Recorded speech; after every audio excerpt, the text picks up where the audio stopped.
America, and welcome to Invent America, because America invents. This episode of Invent America TV is brought to you by America's Inventor Lady and Home Talk USA. Home Talk is a proud member of the King's Broadcasting Network and has been bringing to you the best of America's home-based product innovation since 1998.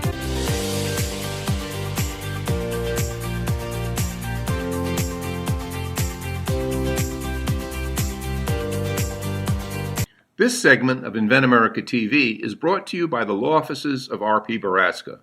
RPB law offices have been bringing corporate-level legal expertise to the independent inventor community for more than 20 years. For all your inventing legal needs, trust rpblawoffices.com. Welcome, America. This is the Invent America show with the Cajun Contractor, Michael King, and the inventor lady herself, Miss Rita Crompton. Rita's going to be joining us shortly. Unfortunately, in radio, things happen, and we're waiting for her. She's got some technical issues, but we're going to start the show. I am the Cajun Contractor, Michael King, and this is Invent America, because America invents. We invite all of you to, we are streaming live on the World Wide Web at hometalkusa.com. You can check out our show. And don't forget, on the third hour, we're going to have the Made in America hour. Also, it's under the Home Talk banner. So stay tuned, hometalkusa.com, and make sure that you take care of all our sponsors. All our sponsors are listed on our website for all three shows: Home Talk USA, Invent America, and Made America, because it's all about education and information. Now, we're going to start the show with our first guest, and his name is Mike Wood, and he has a product called Gutter Guard Sweep. And I tell you, the inventor lady herself is really a fan of Mike's company. And I want to find out his story. He's got a great story to tell with this very unique gutter guard product when it has protection of your gutters. He's on the line right now, Mr. Mike Wood. How you doing, Mike? Wood? I'm doing well. Woody, I'm just Michael. going to call you Woody, huh? You can call me Woody, absolutely. Thank you, Michael, for having me. Have you been on the show before? I have been on here once before, yep. Yeah, I remember. So, Mike, tell us the story, with how did you and Rita, and she found you, and why, and I'm going to ask her too, why she became so much a fan of your gutter guard sweep. And then we're going to explain what is the gutter guard when it comes to gutters, it exactly what it does and the features and benefits, Mike. Sure, absolutely. Yeah, sure. So I actually met Rita about a year or so ago. I actually didn't physically met her, went her online, and then we talked on the phone for a little bit. Rita's amazing. We actually talked about my gutter diverter, the no overflow gutter diverter originally. Yeah. And then just recently I had an epiphany and started talking about the gutter guard sweep. Now, this particular product actually just comes from me talking to customers all day and hearing their rejections about how gutter guards work or don't work. And so we came up with a solution. We came up with a brush that actually sweeps all the debris off the top of a leak protection system that may get caught up there, like the granulars from the roof or debris and leaves and small stuff, that twigs that may get stuck up there. We want to keep everybody safe and on the ground. So we produce this sweep that'll actually get rid of the debris from the gutter, from the ground, keep everybody safe and off the ladder. Well, on Home Talk USA, we've done many shows in the past. I've been on 29 years. Well, we're going to be on 29 years next year. And I've done 4 or 5 shows on gutter guards, from all the top companies. I've seen a lot of companies go in, go out of business. When gutter guards got very popular, it seems like so many companies just jumped into that business, and a lot of the technology are not here, because at the end of the day, I don't care. They can sit there and argue with me all they want. It's not perfect protection. None of it's perfect. And I proved that many times. But at the end of the day, gutter guards do work. I'm not going to say they don't work, but it just depends on the system itself. But there's not that many left. There's a national company running on right now. We've had them on, but there's a difference between a gutter guard and a gutter sweep. And explain again, exactly the difference, because you have your gutter can, and then on a gutter guard, you have some type of material that locks in at the top somehow. It has grates, holes, or whatever that prevents the leaves and all getting into. Sure. So yeah. So our job is, so a gutter guy's job is to obviously, well, one of our jobs is to obviously sell a leak protection system that'll keep the debris out of the gutter, right? That debris was what slows the water down and could cause problems down the road. We talked about water all the time, how it becomes an issue for a home, a foundation, wood, rot, windows, decay of the walkway and stairs and stoops, right? All those things become damaged from water overflowing the gutter system. So when I designed this sweep, it's about just clearing the top of that guard off, because we've created another problem solving a problem, right? And so we want to solve that problem again and have a solution for the problem, right? And then it's all about safety, right? Keeping everybody on the ground, keep them off the ladder and off the roof. So if we could do that and we save a couple lives and we save people from getting hurt, the story is always from the wife and the husband, like, oh, who goes on the ladder to clean the gutters? Yeah. It's her mostly that's on the ladder and he's holding it, or vice versa, right? It happens a lot. And we hear all these horror stories, terrible accidents. So with that, I ran with the idea, and here we are. We're starting to work on prototyping and designing and make sure we get it just right. Well, and I also mentioned, I found, I was trying to recall on some past shows how I got involved and find out about gutter protection.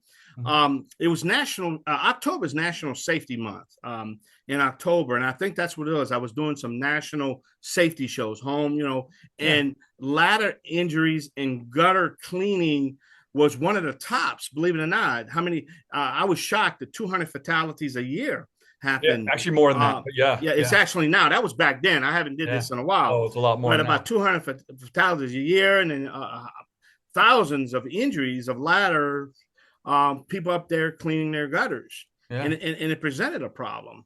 Sure, but hey, I see we got the Inventor lady. She's finally there joining us. Hey, Inventor lady, I'm trying to. I can't do as good a job as you, but I got Mike Woody's here. Say hello to him, Rita. Hey, Mike, thanks you guys for covering for me. It's like, the weather has been so bad, and all of a sudden I'm getting ready to log into the show and there's no electricity, no phone, no nothing. And it's like, okay, what now? And let's get to a signal. So when Mike was explaining to us about the safety issues, which I tell you, it's one thing to, get in there and not have. Now, we already did shows on the problems of clogged gutters, overflow, softening fascia destruction. I mean, we've done many shows on this, but man, you just hit the nail.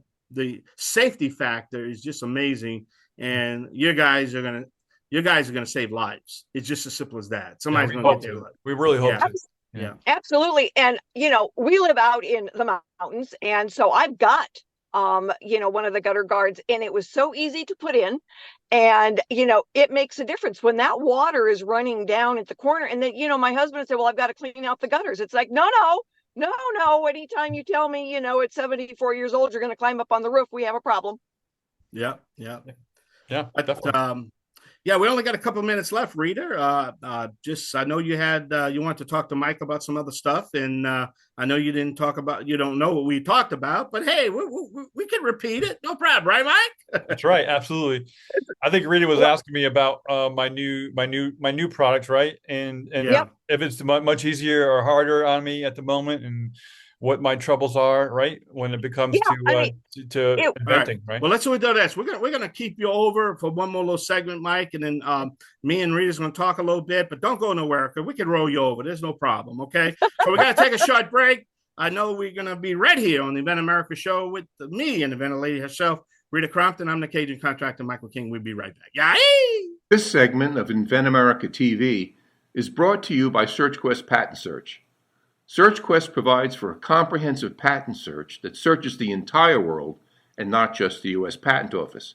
Make sure that before you spend those big bucks having a patent written, you've done your due diligence by getting a comprehensive patent search. Use SearchQuestPatents.com for all your patent search needs. They scour the world for you. And now Rita, we're talking to Mike Wood. Mike Woody, we're going to call him Woody. Mike Wood. He has this great gutter product called Gutter Guard Sweep. And but Mike, Rita, why don't you talk to him a little bit, because I know you have some questions you want to ask him and get involved a little bit more in detail. Well, one of the things that, I notice is that some inventors will go on and have, another product. Is it easier, Mike, when you're doing it the second time around? You know how to file the patent. You've already generally got a good registered patent attorney to work with. So is it easier the second time around? That's a great question, Rita. For me personally, I would say absolutely not. I'm stumbling over a couple things. It's a different product. It's a different nature, right? It needs a prototype. It needs, which I had, but I was able to do myself, right? My first product. And now this one is going to be much more involved and dealing with some mechanics that I'm not familiar with. So we want to do some testing and get it all done right. So yes and no. There are a lot of things that are obviously typical of inventing, but in this case, I haven't gone down that road yet, right? So okay. Some of it's kind of new to me, and I'm stumbling still as we speak. Well, maybe one of the things that's easier is, like, you've already been down this path once, and you've seen all of the "are you kidding me" moments. So now when you've got, you're not always that surprised when you've got another "are you kidding me" moment, right? Yeah, I guess you're right. Yeah, in that sense, I could expect a lot more, or a lot less. I could expect a lot more things to happen to me and not be so frazzled, right? So yeah, I kind of have it under control, but better. Yes, you're absolutely right. The guys that I feel kind of sorry for are the ones that, it's like, well, I've filed 15 patents. Have you made any money? Well, no. I've never taken anything to market. It's like, I'm really not really sure then why you're filing the intellectual property. Right. Unless you just like having decorated paper hanging on your wall. Yeah, I've heard that story many times, actually, where people were inventing things and just sitting in their back on the desk in the back of the office. I'm really lucky to have my wife, who pushed me along a little bit. I was definitely stumbling on that road a little bit. Like, do I do it? Do I not do it? Right? And then I decided that Cajun Mike's Catering, with her blessing, she said, "Go do it. Stop thinking about it. Just go do it."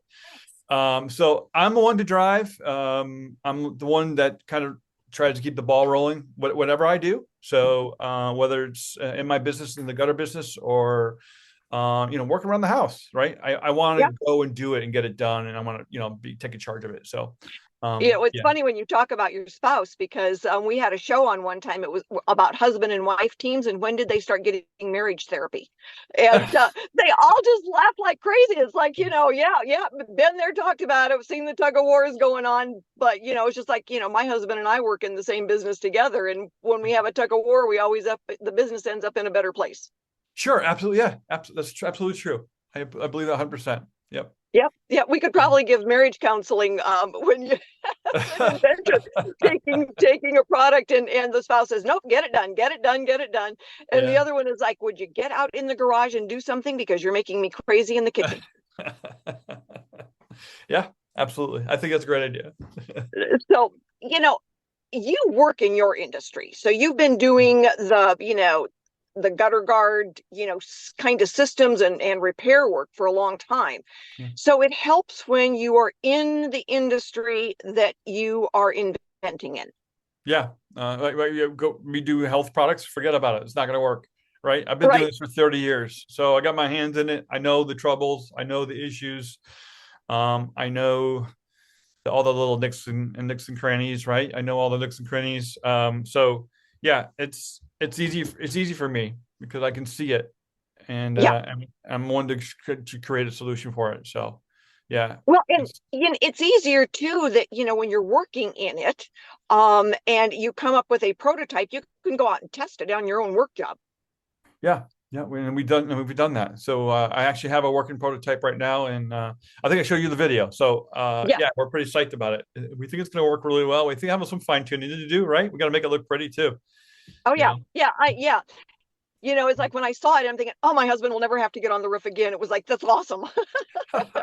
Again, just the safety factor. It's just amazing. That's the most important part. I know his product is going to protect the house from destruction and deterioration due to clogged gutters, but just the safety issue itself, trying to get up down that ladders, even to a professional contractor like myself, ladders are very dangerous. Yeah, for sure. Even the ones that hook onto the, that has that safety hook onto the gutters, that's still, you can still slip. Nothing's going to stop you from slipping, Yep. Oh yeah, that's for sure. And you can put on, all kinds of, super shoes to put on that, aren't slippery. It still doesn't stop you if you lose your balance or you get a little bit of vertigo, and all of a sudden that looks like a skyscraper. That's right. It's a split second. That's all it takes. Yep. A little bit of loss of balance in there, and it can be scary. So anyway, I'm excited about having you at ASD Market Week with us. Yeah, And I can't wait. that's going to be, wonderful to and they get so excited when they've got a good product, and especially since we are next to the tool area. Yep. Cool. And those guys can come right over there and see exactly what you're doing. All right, we're gonna have to go ahead and go, Mike. And Rita, how do we reach Mike? Through you? Website? Absolutely. All right. I've got his name and his number for sure. All right, Mike, thank you so much for being our guest. We got to take a short break. Not a guest, another topic right here on Invent America, because American Invents. We're going to be right back. Yeah, hey, I'll come back now. You hear? If you're an inventor or you know an inventor out there who would just like to be able to have a conversation with other inventors, join the Inventors Roundtable. It's free. The meetings are virtual, so you can be anywhere in America and talk to another inventor. And for a lot of folks out there, understanding the process, being able to ask questions, getting good service provider information is critical to the inventing process. So, got questions? Want to join? It's free. inventorsroundtable.org. Welcome back to the Invent America show, because American Invents right here on the King's Broadcasting Network. All right, Rita, we have Mr. Jean Scarberry with, I think you're also a fan of this product called the Snow Angel Shield, right, Rita? I am. We just drove back from the Black Hills over Thanksgiving when they had that nasty blizzard out. And, I'm thinking about, my mother and, shoveling snow. She's 90 years old. And Gene is my snow angel. His product is called Snow Angel. And it is this easy way for people to remove snow from their driveway. And my mother wouldn't even have to go outside. And so, Gene, thank you so much for being with us today. Thank you, Rita. I appreciate you all letting an old timer come in and discuss his latest invention. I was appreciating your previous conversation about being in the industry. That's where my first three inventions came from. I was in emergency medicine and saw the need for rural people to have an airway, and came up with a product called PTL Airway, pharyngeal tracheal lumen. My second product came out with suction. So I've been through a bunch of products. For a long period of time, I was involved with inventing through the company I worked for, which was Philips Respironics in the CPAP field. And the last product, Snow Angel, came about because I'm now 83, but back when I was 70, I was standing down on my 100-foot driveway with a lot of snow. I had chains on my feet, and I was using a snowblower. And I said to myself, if I fall down, I'm 6'6", it could be ugly. And so I said, there's got to be a better way to solve this. So I started out by just taking a common leaf blower. No, what I started out doing was trying to chase what else was available. And this was before the robots were out there. And my options were a heated driveway. And it turned out that would be $30,000, or putting electrodes into my existing asphalt driveway. That was a mere $10,000. But I couldn't do that because I didn't have enough power. So what I did was I said, okay, what else can we do? So I took a leaf blower, parked it above my driveway, turned it on. And when the snow came down, the next morning I came out and I had a 4-foot wide, absolutely clear area of snow. For the snow was not there. The asphalt was crystal clear. So I said, okay, blowing the snow when it comes down works. And then 9 years later, we worked out all the bugs. So Snow Angel was the existing product. And what's unique about it is it basically think about taking two snow blowers and having them act like windshield wipers, sweeping back and forth across the driveway. As the snow comes down, the Snow Angel is blowing the air across the driveway and deflecting the snow. So when we're done at the end of a snowstorm, the machine shuts off automatically and the driveway is pristine. You don't need some. Jean, you learned on the job about how to file intellectual property and deal with intellectual property and then do prototypes and testing and everything. So did what you learn on the job help you then when you were doing basically your own private product? Well, actually, my first three inventions, my emergency airway and two other inventions, I paid for out of my pocket. And so I got experience very soon. So when I went to work for this little tiny company, I already had patent experience. So when I was working at the corporation, as we grew, I was handling the patents. So I got experience there. So out of my own pocket and then for the company. And then, yes, that definitely helps. Understanding that the patent is important, but it's not primary. If you don't have got your invention working correctly, don't waste your time patenting it because you need to cover the key elements of it. The other issue for the person starting out is learning to understand patentese, the language that the patent attorneys speak. So when you're ready to file a patent, it helps to look at patents from previous products in your field so you understand the language that they're using. Right. Oh, that's such good advice because I get so many inventors that will call and they're angry about the time they get for billable time when they're talking about expecting the attorney to educate them on something that, if they've done some reading, a little bit of research, and certainly, gone out and looked at some other patents in their industry, they would have learned a lot about how things get worded, how, the structure of a filing and everything, but they don't want to pay, and I understand they get frustrated when they're sent billable time for classroom education. And, you have to find the right patent attorney. I've been blessed. The two guys I've worked with over the years, one in Houston, Texas, and now one here in Pittsburgh area, are the approach that they take is I'm going to let you do as much as you can before I start billing you anything. So I worked. I go over the basic concepts. I'm saying here are the 4 points of how my product really works. Is the language in the patent covering those, and then quote. Then I would come back to the attorney and say, okay, it looks like this is the right way to make this statement.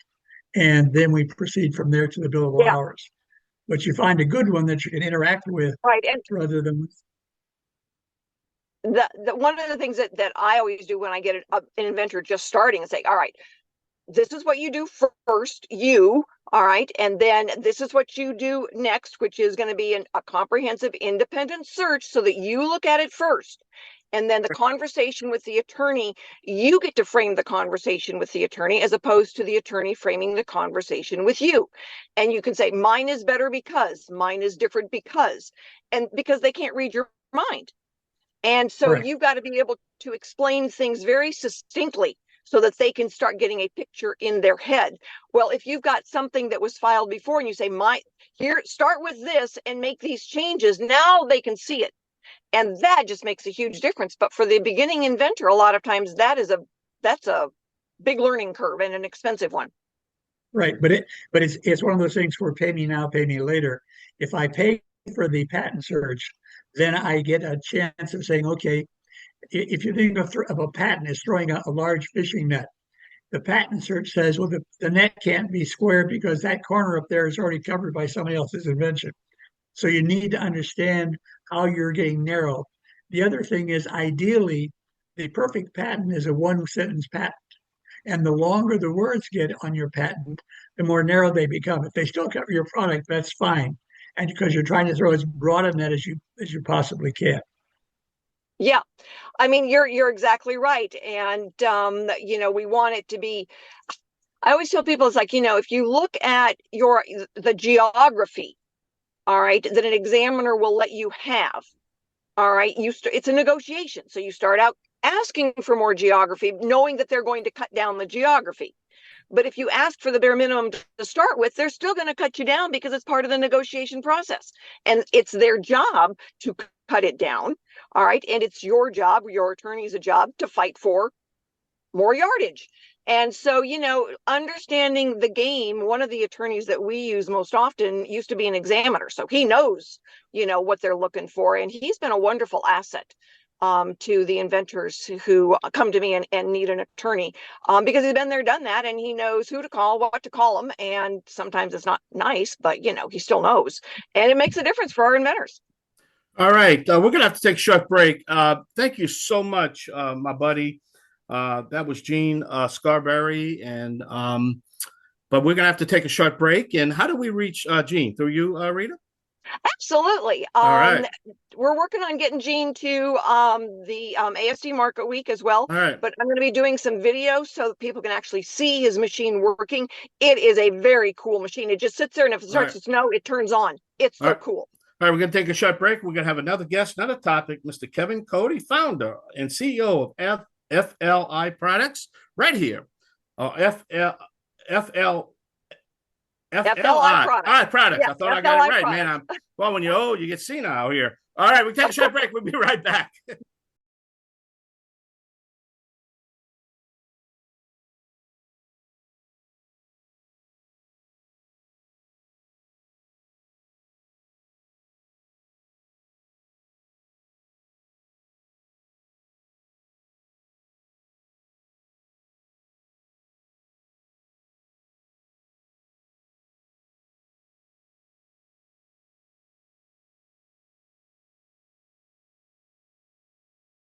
Welcome to the Invent America show right here on the King's Broadcasting Network. Having a great time. Me and my co-host, the invented lady herself, Miss Rita Crompton. But this segment of the show is sponsored by Product Quick Start.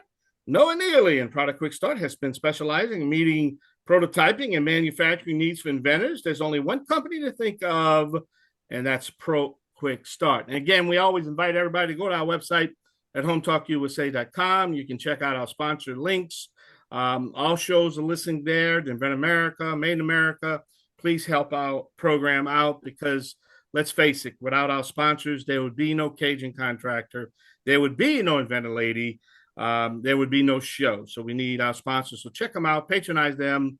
And also want to mention that we did sign, and our Rita is jumping up for happiness over there. We did sign for the 29th year, so we're going to be back. Right, Rita? We're going to be back on the air next year, You betcha. 29th year. Yeah. So congratulations. Well, there you go. But Rita, let's talk to Kevin Cody. You're familiar with Kevin's company, and I'll hand the show over to you. I'll pass the ball to you. Well, thank you. Yes, I've known Kevin now for a few years. Actually, he just lives down the road a piece from me. And so, Kevin, thanks for being with us today. And you have been working with inventors and new products for how long now? Oh, probably close to 20 years. Yeah. Yeah. Doing some of my own and working with others who are doing it. So as you've gone through this, it's tough to get from mind to market, and there's a lot of steps involved. So as you have worked with different inventors, when they come up with their second or third product, is it easy for them? What do you see as the difference? You cut out there, but I think you asked after an inventor has initiated the process and come up with second and third items, is it any different than the first? And the reality is absolutely. Every product is going to be a little bit different. While you want to establish a protocol, if you will, or a process for doing it, that's a logical step in beginning to develop a product, but at the same time, you just never know what the market conditions are actually going to bring. And so as time moves on, AI becomes a bigger part of process here. I think that you have to adapt and be ready to move quickly. So, that brings up a really good point is that, in the 20 years that we've been doing this, we've seen a lot of changes, basically from, limited to, TV, radio, and, printed advertising. Now you've got social media and AI. So what are you seeing are the newest impacts over the last year or so? I would say without a doubt, the ability to speed up the research time and to be able to get all of the information that you need to be able to bring a product to market, from the 4Ps all the way through the development process. And if you're going to import the product, where, how, the best place to have it made, everything else just is going so much faster. And at the same time, products are making exits faster. And so as you sort of have to adapt to the market, pricing, costs, everything else, you also have to plan in your next best move in terms of being able to keep the profit margins you need and making the next best product for the next customer. So the next phase of who your customers are. So knowing that information, being able to use AI to your advantage in recording it all, as well as filing it all, documenting it all, doing everything that you need from top to bottom. AI is without a doubt a huge advantage now if you can learn how to use it properly. I agree. I think one of the biggest changes and the first one that really impacted the process was going to 3D printers. Mm-hmm. So, you didn't have to have a mold made for your first prototype. Yep. You were able to use a 3D printer. Mm-hmm. And so it cut the cost down from thousands of dollars now to maybe hundreds of dollars to get that first proof of concept prototype. So that was a big improvement in the inventing process. And then, we went from, the social media marketing. So now you could do a lot more on your own. You didn't have to pay professionals to come in and do a video. You could do a video with your phone. So I think things have gotten easier. The learning curve has gotten easier. It's gotten shorter, and I think less expensive. Yeah.